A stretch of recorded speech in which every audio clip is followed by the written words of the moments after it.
اول واهم سؤال يا دكاتره، يا دكتور اذاكر ازاي؟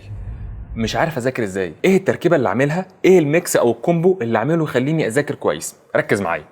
اول حاجه يا دكاتره حلوين، احنا بنحضر المحاضرات بتاعتنا اونلاين او في السنتر، مش هتفرق. كده كده يا دكتور هحضر الشرح والتريكات، تيبس اند تريكس كده بتاع الحل يعني، والرسومات والكلام ده كله سواء اونلاين او في السنتر. دي اول حاجه. طيب هفهم كويس جدا جدا جدا جدا المستر اللي بسمع له، وهفهم الكلام منه كويس، ماشي؟ طيب ولو في حاجه مش فاهمها هعترض، يا مستر مش فاهم كذا كذا كذا، عادي. ما بيسمعكش ما تكملش معاه. دي اول حاجه. يبقى يا دكتور انا كده سمعت الشرح، بعد كده انا بقول لك المستر هو لازم يسمعك ويخدم عليك ويفهمك كل حاجه، بس برضو انت لازم تجتهد. الدنيا يا شباب بتمشي بقاعده بصيطه جدا، وان ليس للانسان الا ما سعى. سعيك ومشيك ومعافرتك في طريقك هو اللي هيوصلك ان شاء الله. هيقابلك صخور وهيقابلك عقبات وهيقابلك مطبات، لازم تبقى جامد وتعدي. فيا جماعه وان سعيه سوف يرى ان شاء الله باذن الله. فانا يا جماعه هجتهد وهعمل اللي عليا وهوصل باذن الله للي انا عاوزه، يقينا بالله، ثقه في الله سبحانه وتعالى.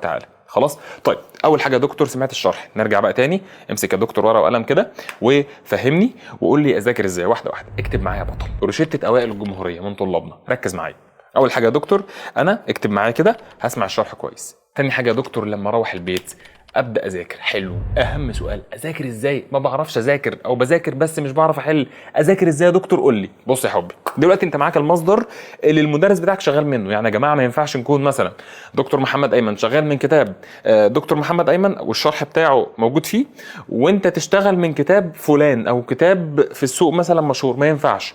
طالما وثقت في مدرسك ايا كان وايا كانت الماده، خلاص اشتغل من الكتاب اللي المستر بتاعك شغال منه. ليه؟ لكي لا تتعارض المعلومات بس يا اولاد. دي اول حاجه.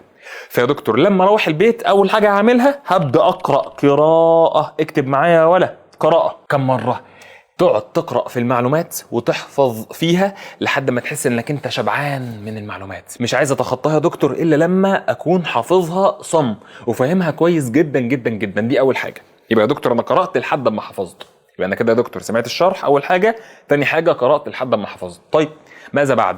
اجري؟ لا، اوعى تجري، اوعى تجري يا دكتور. بعد ما اقرا المعلومات واحفظها كويس جدا جدا، ابدا يا دكتور. خلي بالك انت كده الشرح اول حاجه، تاني حاجه القراءه، تالت حاجه يا دكتور حل الواجب. احل الواجب اللي بعد المحاضره. يعني مثلا يا ولاد احنا ان شاء الله الاسبوع ده هنشتغل في حاجه اسمها كراش كورس بتاع الدعامه والحركه. لما حضرتك تسمع المحاضره بتاعه الدعامه مثلا، كبسوله الدعامه، هديك واجب من كتابنا، كتاب دكتور محمد ايمن، وكتاب الامتحان مثلا، وكتاب التفوق. خلاص. فيا دكتور بعد ما اسمع وافهم واتقن الدعامه الدرس الاول كامل ان شاء الله في كده في كبسوله يعني، هبدا يا دكتور احل الواجب.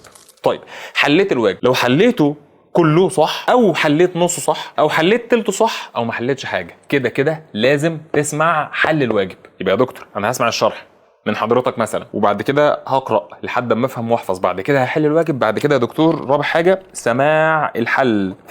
اي مدرس يا اولاد لما بيديك واجب بيحله معاك، تمام؟ فلازم يا دكتور نسمع الحل. طيب انا سمعت الشرح وقرات وحليت الواجب مع نفسي وسمعت الحل يا دكتور من حضرتك او من اي مستر. خلاص كده حلو. ماذا بعد؟ بعد كده يا ولاد لازم التقييم. هقيم نفسي ازاي؟ هتقيم حضرتك بالكويز او الامتحان اللي على المحاضره. يا دكتور بس انا بخش اجيب درجه وحشه. مش مشكله، هات درجه وحشه. يا دكتور بتوتر. اتوتر حبيب قلبي. سؤال بسيط جدا، اغلط دلوقتي واتوتر دلوقتي ولا اتوتر اخر السنه؟ ما هو يا جماعه سؤال بسيط خالص. يعني تحب تغلط دلوقتي وتزعل دلوقتي ولا تزعل في الفاينل اخر السنه؟ اكيد دلوقتي، صح يا ولاد؟ فيا جماعه الخمس حاجات دول لازم نطبقهم كلهم في اي ماده عشان باذن الله نكون اقوياء في الماده بتاعتنا ونكون بنذاكر كويس. هقولهم تاني بسرعه جدا جدا. الشرح يتسمع كويس، قراءه لحد ما نفهم ونحفظ، ثالثا حل الواجب، رابعا سماع الحل، خامسا الكويز عشان اقيم نفسي. ماشي يا ولاد؟ ده بالنسبه لي ازاي اذاكر يا دكتور.